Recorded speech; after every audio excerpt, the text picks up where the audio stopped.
test of the Mississippi Emergency Alert System. In the event of an emergency, this system would bring you important information. This test is now concluded.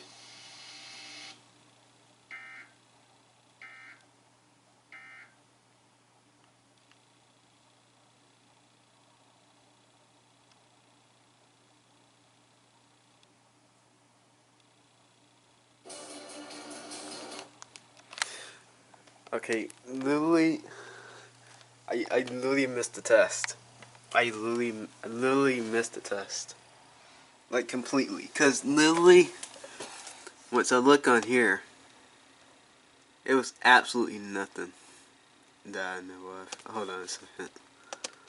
Go back to... They literally tested. They literally tested. The 29th. I don't see nothing. Literally, the 29th. And it's about to be October.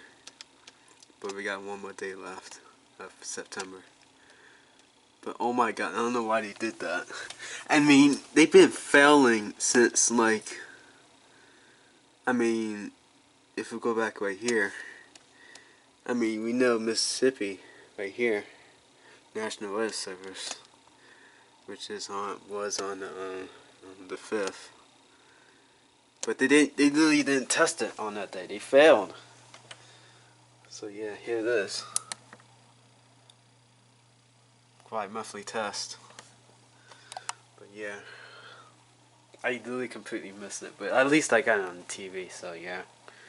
Alright. And yeah, that's it.